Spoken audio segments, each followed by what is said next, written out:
A nossa terceira palestra, então, com o Dr. Marcelo Jorge Machado Nazaré.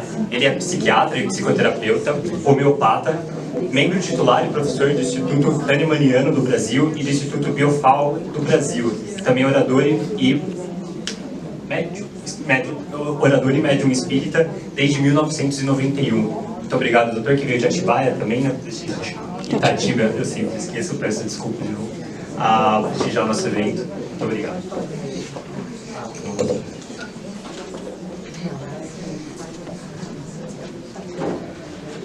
Gravitando para Deus, através de Jesus, o caminho reto para a verdade que nos liberta no rumo da vida invencível, que Ele nos abençoe, nos guarde e nos mantenha na sua paz. Narram as tradições espirituais, através da lavra mediúnica de Chico Xavier, o apóstolo da mediunidade, que, assim como Lucas, o evangelista, descreve, algumas mulheres buscaram o sepulcro daquele que lhe houvera sido grande mestre há 2000 anos atrás. Tratava-se de Maria de Magdala, Madalena, a antiga mulher dos 7 demônios, possessa, recuperada ao encontro do mestre, e que caminhara ao longo dos anos, seguindo, socorrendo os indigentes invisíveis da sociedade judaica e romana.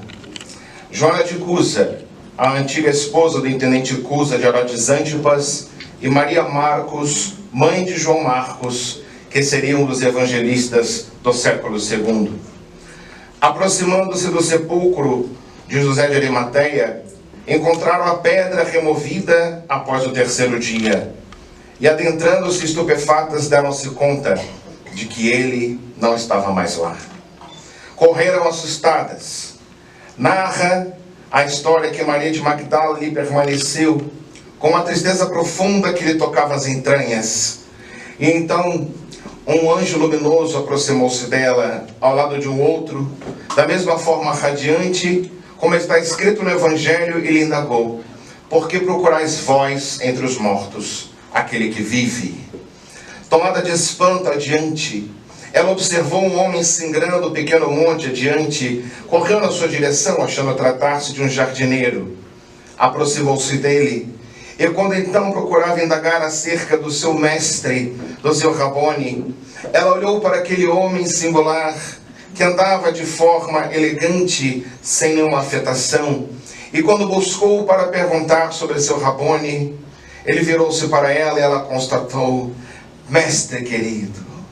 E então Jesus lhe disse: não me toques, ainda não subi a meu Pai, mas vai a meus irmãos e discípulos e dize-lhes que o reino dos céus está próximo. Chico Xavier narra que aquele enigma que o cristianismo não houvera solucionado, aquela frase estranha e aqueles 3 dias de ausência, poderiam ser solucionados através da pena mediúnica, quando os espíritos lhe haviam revelado que entre os 3 dias do sepultamento à ressurreição, ele havia descido às furnas abismais para resgatar um suicida, Judas Judaia Iscariot, que se havia evadido a responsabilidade e cometido suicídio. Ele então lhe resgatava como seu apóstolo suicida, para levá-lo mais adiante a novas experiências renovadoras. A mensagem do Evangelho atravessou 2000 anos, mas antes de chegar aos dias que hoje atravessamos, elas atravessaram dias semelhantes àqueles, e que são dias semelhantes aos nossos. No dia 23 de setembro de 1793, Pierre Chaumetre, ou Pierre Gaspard Chaumette, ao lado de mais 2 artífices do pensamento francês revolucionário, intentaram derrubar o cristianismo dominante da Igreja Romana arbitrária de França e da Europa. E Pierre, num púlpito um pouco mais, digamos, elegante e pomposo do que o das nossas instituições odiernas, chegou à frente da Catedral Notre-Dame em Paris e declarou a uma multidão que o ovacionava que a França, que agora derribava de uma vez por todas a Casa dos Bourbons, em meio à revolução que se estabelecia, declarava a desnecessidade de Deus. Não era mais necessário Deus. Possuímos a Deus a razão, a Deus a bom senso. E então a estátua católica apostólica romana de Maria, Mãe de Jesus, a Nossa Senhora, fora retirada do seu local e no andor colocada a bailarina Candale da Ópera de Paris, que então passou a dançar numa estranha procissão, ali simbolizando a Deus a razão e o bom senso, quando a França declarou a desnecessidade de Deus. Nós não precisamos de Deus. Aquilo se repetiria no dia 2 de dezembro de 1804, quando o então imperador da França se autocoroaria à frente do Papa, tomando-lhe a coroa das mãos, quebrando o protocolo. E o antigo corso Napoleão Bonaparte repetiria coroando sua esposa, a Rainha Josefina, expulsando Deus da França. O que fez aumentar o índice de suicídios alarmantes, de niilismo, de filosofias materialistas, que faziam o indivíduo perder o sentido da existência. Isto porque se a vida era apenas um pequeno périplo, do berço até o túmulo, e se a vida era apenas um périplo, através do qual os indivíduos trabalham para custear despesas, e têm despesas para trabalhar para os custear novamente, a ausência de sentido era o franqueamento aberto ao suicídio que graçava dolorosamente. Mas exatamente enquanto a 2 de dezembro de 1804, Napoleão se autocoroava e expulsava Deus da França, que era o grande palco da Europa, e expulsava da Europa a figura de Deus. Dia 3 de outubro daquele mesmo ano, o espírito de Hippolyte Denisard Léon Rivaio, como descreve a certidão oficial, que muitos chamam Hippolyte Léon Denisard Rivaio, questão de palavras, desceria à terra no dia 3 de outubro para, entre 1854 e 55, deparar-se com fenômenos insólitos que em 1857 levariam-no à publicação da codificação de O Livro dos Espíritos. Charles Richet, Prêmio Nobel de Fisiologia Médica da Universidade de Paris I, Salpêtrière, em Paris, teria a ocasião de dizer na introdução do seu livro Le Traité de Métapsychique Humaine, o Tratado de Metapsíquica Humana, que a história da humanidade deveria ser dividida em 4 fases. Mas a 4ª fase, que ele denomina espirítica, deveria ser a fase que mudaria completamente o conceito da humanidade. Pois assim como o calendário gregoriano divide a humanidade antes de Jesus e após Jesus, Charles Richet ousa dividir a história da humanidade antes de Allan Kardec e após Allan Kardec, após o que a humanidade também nunca poderia ser a mesma. Allan Kardec foi aquele enciclopedista que aos 16 anos de idade dirigia o Instituto de Pedagogia na Suíça de Yverdun. No lugar de Pestalozzi, enquanto o seu mestre viajava para suas palestras. Aos 16 anos, gênio, dotado de inúmeras habilidades intelecto-morais, ele avança tornando-se poliglota, falando mais de 6 idiomas, dominando a matemática, física, fisiologia médica, anatomia, publicando obras magistrais em várias áreas, algumas das quais estão sendo republicadas em sua homenagem, inclusive em terras brasileiras. E Allan Kardec, no momento em que recebe a codificação de inúmeros médiuns, de inúmeros paranormais, que a ciência teimaria em catalogar como doentes, mas que eram médiuns analfabetos, com 14, 15 anos de idade, na Europa do século XIX, que psicografavam tratados de sociologia, psicologia, filosofia, astronomia, entre outras temáticas que abrangem a complexidade real da existência. Então, dentro desse aspecto, quando o indivíduo crê, seja ele de qualquer religião, se é tomado de uma grande decepção, ele pode no dia seguinte não crer mais. Porque no seu estado psicológico imaturo, ele pode acreditar que a crença o imuniza de problemas. Eu vejo todos os dias e todos os colegas da área médica, da área psicológica, da enfermagem, da fisioterapia, de todas as áreas da medicina em lato sensu, irão observar pacientes que dizem: eu estava com a doença tal e Deus me deu o livramento, como se Deus escolhesse a quem livrar e a quem não livrar, e a dor não fosse uma experiência democrática para a nossa evolução. É curioso que alguns dizem: eu não vou crer mais em Deus porque Ele não curou determinada pessoa, mas preferiu curar aquela. No estabelecimento de crença e descrença, em barganha, em negociata com a consciência cósmica. Então a fé não pode ser crença, e nem o seria. A fé, do latim fidei, fidelidade, é a fidelidade àquilo que se conhece. E só se conhece mediante o aprofundamento do conhecimento que ela está, e que nos equipa de valores para a resistência feliz. O ócio não é somente estar desocupado, e a saciedade pode ser o cansaço após a locupletação do prazer. Como acontecia com Júlio César e sua esposa, após se locupletarem no sexo com seus escravos, e ela perguntava para ele: como está, Júlio César? E ele não dizia: estou feliz, ele dizia: estou farto, estou cansado. E ela também dizia: estou exausta, porque a saciedade em excesso leva à exaustão, exaure os recursos do corpo e do psiquismo. Então, observando essa análise profunda, os espíritos não falam de um ócio qualquer, nem de uma saciedade qualquer, e muito menos da crença que se dissolve com a decepção. Eles falam do indivíduo que não tem sentido na própria existência. Como colocado pelos nossos colegas com muita propriedade científica, o indivíduo que não adquire sentido com a própria existência, que não vê na existência um mote. Ele não sabe por que nem para que ali se encontra. E há muitos indivíduos que vivem como figurantes da própria existência.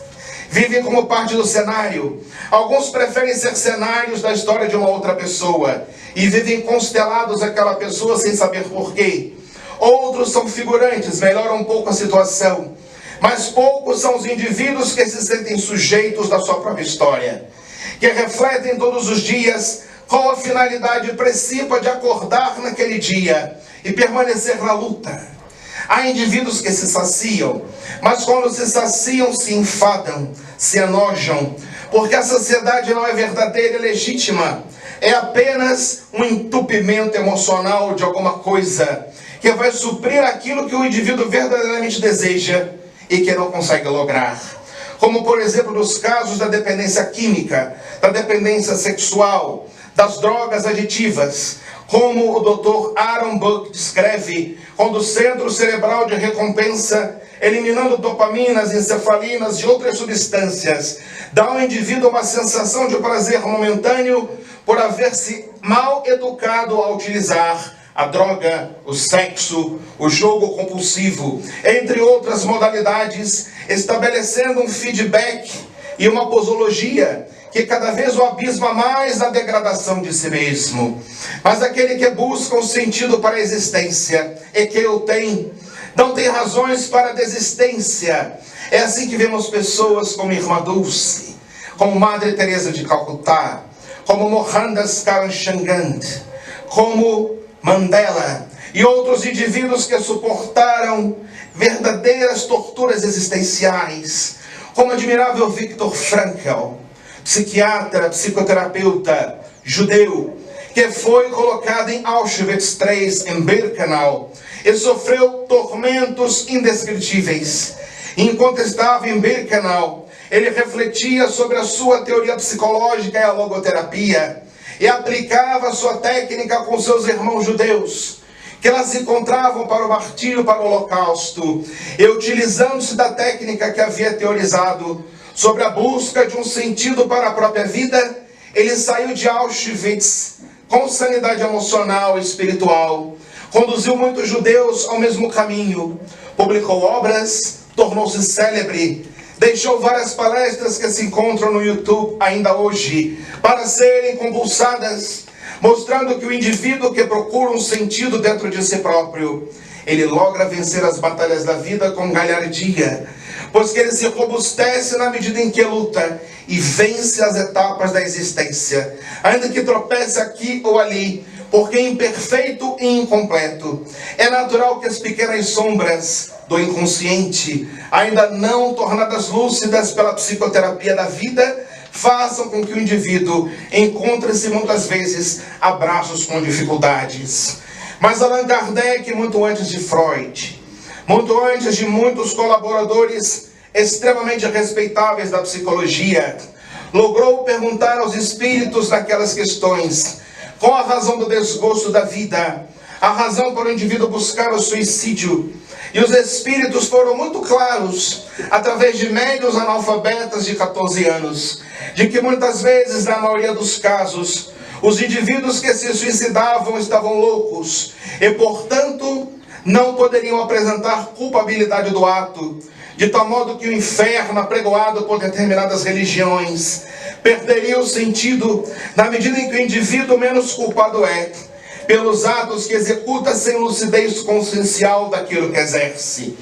Então os espíritos mostravam a misericórdia divina ao lado da dor, e não a punição severa, que faz muitos abandonarem esta ou aquela religião. Quando um filho seu se suicida, e uma mãe procura um padre, um pastor, um sacerdote de qualquer religião e diz: ora por meu filho.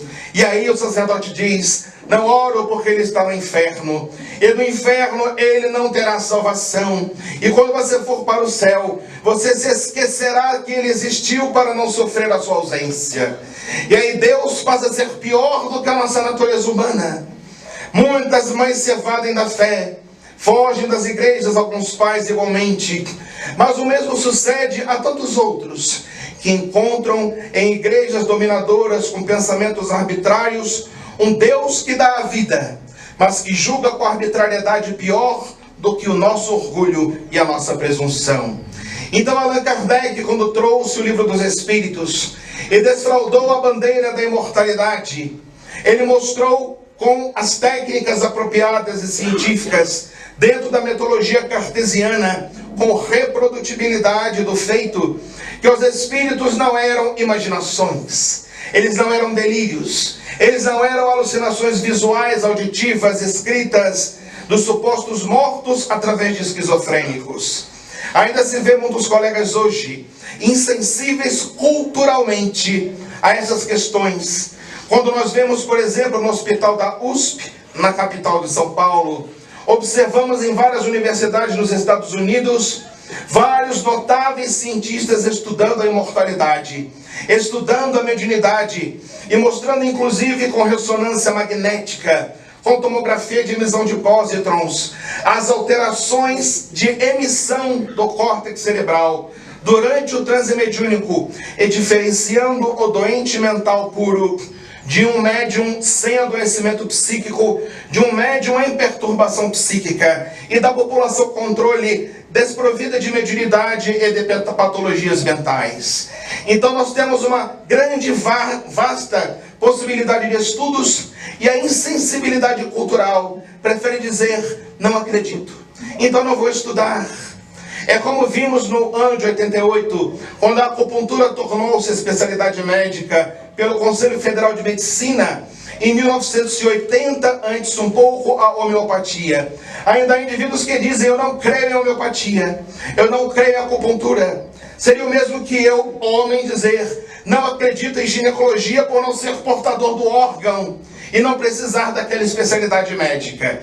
Seria a mesma ignorância, de tal forma que a ciência passou a ter uns estatutos absolutistas de fé, da fé-crença, assemelhados à Inquisição. Eu não acredito, portanto não estudo e não valido. Mas ali está para ser estudado, na atualidade, as mesmas ciências que fizeram Charles Richer, no século XIX, cunhar o termo sexto sentido, quando ele dizia que o ser humano era portador de 5 sentidos conhecidos e um sexto, que lhe dava a habilidade de comunicar com os mortos, que permitia a Jean-Martin Charcot hipnotizar um paciente seu a quadras de distância do hospital. Ele parava na janela do hospital, juntava-se os dedos no estalido, e alguns pacientes entravam em transe a quilômetros de distância e vinham a pé para a consulta dentro do hospital. Como Franz Anton Mesmer, no século XVIII, curava muitos indivíduos doentes mentais através do passe. E o passe foi caindo em desuso pelo preconceito, até que Allan Kardec o resgatou para a casa espírita.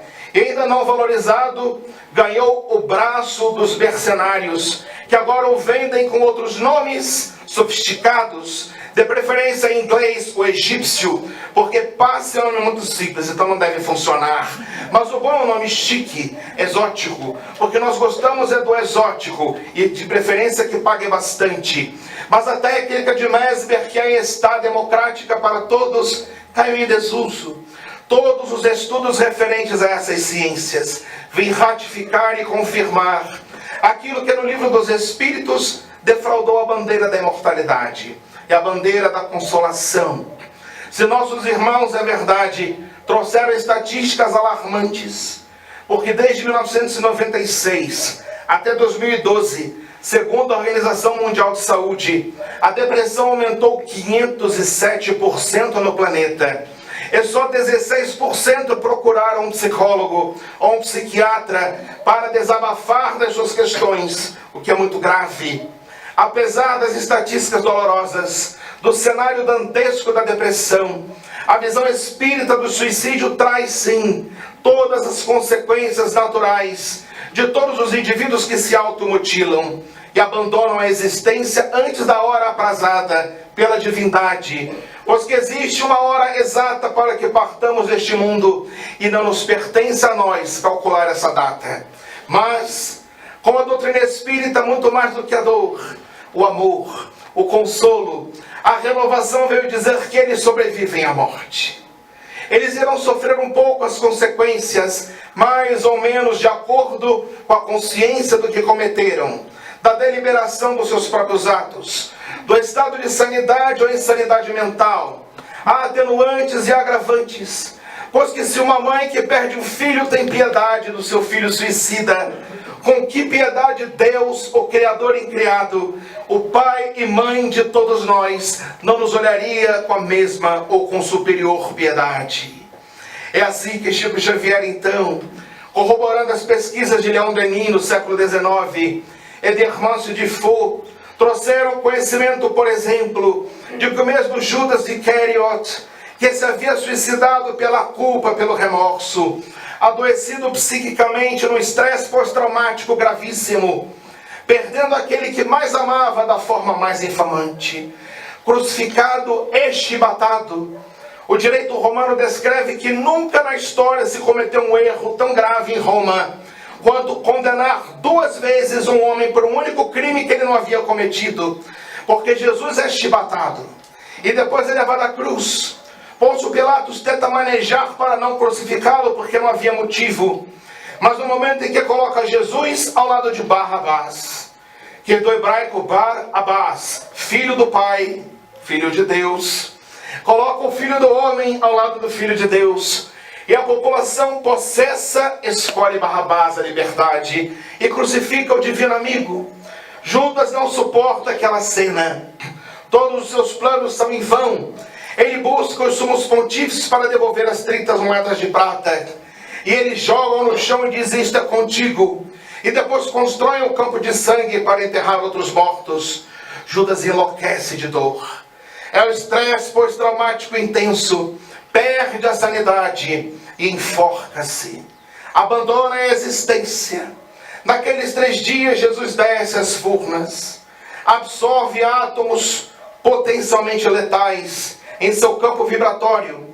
Razão por que pede a Maria de Magdala: "Não me toques, ainda não subi a meu Pai." Não é porque ele era o Cristo que ele não necessitava livrar-se da ganga vibratória negativa.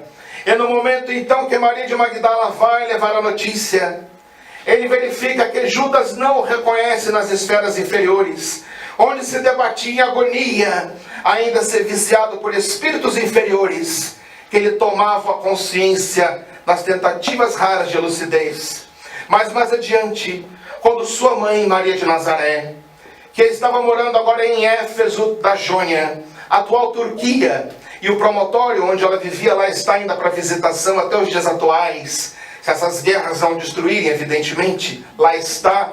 O promontório em Éfeso, quando ela vivia ao lado de João, Aquele menino que seguiu Jesus dos 13 aos 16 anos e acompanhou a mãe de Jesus, agora sua mãe, até o final da existência, é Maria ao se livrar da matéria envelhecida. Quando abandona Éfeso e plana nas alturas espirituais, busca seu filho Jesus, que a recebe de braços abertos, e volve então às zonas abismais. E ela quem vai tomar Judas no colo, trazer Judas para as esferas hospitalares do plano superior. Inaugurará uma ala hospitalar para suicidas com seu primeiro paciente, seu filho Judas de Iscariot, e prometer a seu filho Jesus cuidar de todos os suicidas da terra. Judas então, quando se recupera nas esferas de luz, roga à mãe de todos nós que ele possa preencher na terra o corpo de um cristão, que ao invés de retirar a vida, possa dar a vida pela mensagem de Jesus. E então Judas reencarna durante 1400 anos nas Galhas Lugdunenses, onde hoje está Lyon, na França. Reencarna naquela região que sofria eternas perseguições.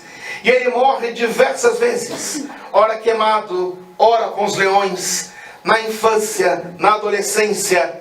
Mas ele havia conhecido nas esferas espirituais uma profecia celta, dos povos que haviam sido esmagados por Roma dominadora, desde antes do primeiro século cristão. E a profecia dizia que quando as Galhas sofressem a ação do verdadeiro inimigo, a salvação das Galhas viria na forma de uma virgem, que salvaria as Galhas. E ele então pede, após 1400 anos de sofrimento e de aprimoramento mental, ele pede para preencher a profecia e desce à terra em Dom Remy, na figura de Joana d'Arc. É vendido por 30 moedas de prata como Jesus. Sofre uma tentativa de estupro diária por 1 ano consecutivo para poder atestar que ela era uma bruxa. Até porque o Carmelengo, cargo criado na igreja para isso, já havia avaliado que ela possuía o ímen, então ela não era uma bruxa. A profecia dela tinha valor, mas a igreja queria provar que ela era uma bruxa para poder queimá-la. Então ela sofria tentativas de estupro diárias. Ela sofria torturas e tormentos morais. Era sabatinada pelos doutores da igreja e respondia com equilíbrio e equidade. E no momento final em que não conseguiram assim provar, ainda assim a condenaram à fogueira. E apesar de todo o estresse, de toda a dor, de toda a angústia, o sentido da sua existência a levou até o final. Aqueles que a condenaram pediram qual seria o seu último pedido. E ele então lhes disse: deixem-me ter um crucifixo ao peito para abraçá-lo no momento da morte, e uma cruz para olhar para o meu mestre, que morreu sem ter cometido erro algum. Eu que sou uma pecadora, e que aqui me encontro em nome dele, apenas para vos servir. O seu coração foi lançado no rio Loire, porque apesar do corpo ter sido carbonizado, o coração sequer pegou fogo. Viram que haviam queimado uma santa e lançaram fora o coração. Mas o relato permaneceu, e só muito adiante a Igreja Católica reconheceu a sua santidade e a canonizou, como se nós precisássemos do voto de alguém para certificar a própria existência. Mas naquela encarnação, no século XIV, quando Joana d'Arc ergue-se ao plano espiritual, ela agora volta à forma de Judas, no mesmo patamar vibratório dos outros 12 apóstolos, incluindo Matias, que lhe havia substituído o lugar, e retorna ao colégio dos apóstolos nas esferas sublimes. Porque mesmo no suicídio mais grotesco, existe a oportunidade da renovação, na imortalidade que nunca cede. É nesse momento então que as revelações espíritas, através de Allan Kardec no Pentateuco, das obras subsidiárias de André Luiz, que mostram que o indivíduo é atormentado de acordo com a consciência do ato, de tal forma que, seguindo o direito aristotélico, diante do qual o indivíduo que quer fazer algo bom e consegue é virtuoso, o indivíduo que quer fazer o mal e consegue, ele realiza o dolo. O indivíduo que quer fazer o melhor e dá errado, realiza a culpa. Todos temos a amplidão das atenuantes do mal, para que a misericórdia da imortalidade nos devolva a vida pulsante e nos faça renovar a nós próprios. Então, nesse momento de humanidade desumanizada que vivemos, hoje, dias semelhantes àqueles, quando o poder temporal, galopando o ginete das ambições desmedidas, submete povos e nações ao talante de arbitrariedades, com o falso discurso da religião, como eu vejo um irmão nosso e confrade egípcio, islâmico, que luta junto de outros pela primavera islâmica, combatendo o Estado Islâmico e outros núcleos raivosos, com ideologias que distorcem o Corão, que diz que é missão dos islâmicos proteger a árvore do cristianismo. Tem um capítulo inteiro sobre Maria, que eles ignoram, tratando a mulher como algo pior que um animal de carga. Ele que é egípcio e que é muçulmano, e que ama Jesus e luta por Jesus, pela mensagem do Cristo, tendo sido alvo e ameaçado várias vezes de morte. Outros que se levantam de outras religiões para mostrar que a mensagem do amor deve sobrepujar o ódio. Há tantas guerras hoje como outrora 2000 anos atrás. Os valores éticos desvalorizados caminham ao lado da marginalidade absoluta, da sarjeta, cabendo-nos a nós a luta espírita de continuar provando que a morte morreu por falta de possibilidades. A morte não é uma opção, porque nós perdemos a matéria, a roupa rota, quando os laços se desmancham e ultrapassamos para a vida vencedora. Então podemos abraçar nossos irmãos de fé e nossos irmãos de outras fés, porque são todos nossos irmãos de uma única família, e cantarmos com eles lado a lado, diante da grande dor, e dizer: oh meu irmão, não desista, fica. Se tens fé, não te aflige a noite escura. Ao coração que a lágrima domina, ele estende as mãos. O livro dos médiuns, o Evangelho segundo o Espiritismo, o céu e o inferno e finalmente a Gênese, completando o Pentateuco Espírita e outras obras que lhe sucederiam mais adiante, como da médium W. Creel, da médium Hermance de Faux, Madame Collignon e outras que se consagraram pelas escritas da mediunidade. Mas o fato mais curioso e mais relevante que Allan Kardec trouxe no século XIX foi repetir a façanha de Jesus há 2000 anos atrás. O cristianismo não teria razão de ser, e assim pensou o triste, solitário e perturbado espiritual e emocional Judas de Quiriot. O cristianismo não teria razão se Jesus morresse e não ressuscitasse. Judas não esperou, atormentou-se pela culpa, pela angústia. Ele que deseja realizar os seus objetivos naquela hora, naquele instante, daquela maneira, e seus métodos eram radicais. Ele venderia o amigo para Anás e Caifás, para que eles levassem ele à presença de Pôncio Pilatos. E aquele homem que havia realizado tantas maravilhas haveria de derrubar o Império Romano de uma vez, e ele seria o rei dos judeus, ou o grande vizir daquele que lhe sucederia. Mas quando a mensagem do amor permitiu-se molar pela cruz, ele foi tomado pela culpa. A culpa o atormentou profundamente, e ele fez um quadro depressivo. Ele foi julgado e hostilizado pelos seus irmãos, que também estavam deprimidos pela crucificação, mas não tinham a audácia de aceitar aquilo que estava acontecendo. Ele não suportava a dor de haver vendido o amigo e ter lhe causado a morte. Ele que havia presenciado tantas maravilhas. E então, adentrando-se no suicídio doloroso, afundou-se no ensimesmamento patético e abandonou a vida, com que os discípulos então aprofundaram ainda mais o estarrecimento e a tristeza daqueles dias. Mas 3 dias após, quando Jesus ressurge e prova materialmente a sua presença, como notavelmente na casa de Simão Bar-Jonas, Simão Pedro, quando eles discutem a impossibilidade de Jesus haver ressuscitado, que alguém o deveria ter roubado o cadáver para que a profecia não se cumprisse, mesmo com as notícias de Maria de Magdala, que Pedro, Judas, Tomé e os demais discípulos haviam desprezado, Jesus adentra-se à porta cerrada de madeira de carvalho, materializa-se à frente dos discípulos e lhes diz: vem, Tomé, toca-me, sou eu, bem-aventurado aquele que não viu e creu. E quando ele mata a morte e divide a história da humanidade em 2 fases, Os cristãos não têm mais medo de descer às arenas dos leões, às fogueiras imoladoras, sofrerem quaisquer tipos de achaques da sociedade romana, pois que a morte morreu e a resiliência suprema daqueles que se sentem imortais dão-lhe sentido a vencer todos os desafios da vida em nome de um bem maior. Quase 2000 anos após, Allan Kardec remove novamente a pedra do sepulcro de Jesus. Mas agora não se trata de um crucificado que regressa ao contato dos seus discípulos. São as vozes daqueles que não viviam na terra que regressam a dizer: aqui me encontro, estou vivo, mais vivo do que estava. E na medida em que me encontro mais vivo do que estava, e sem o peso da matéria, das injunções dolorosas, no momento em que atravessei a porta estreita dos desafios da vida, que são testes de avaliação moral para nós, os candidatos à felicidade, os Espíritos deram provas materiais da sua existência.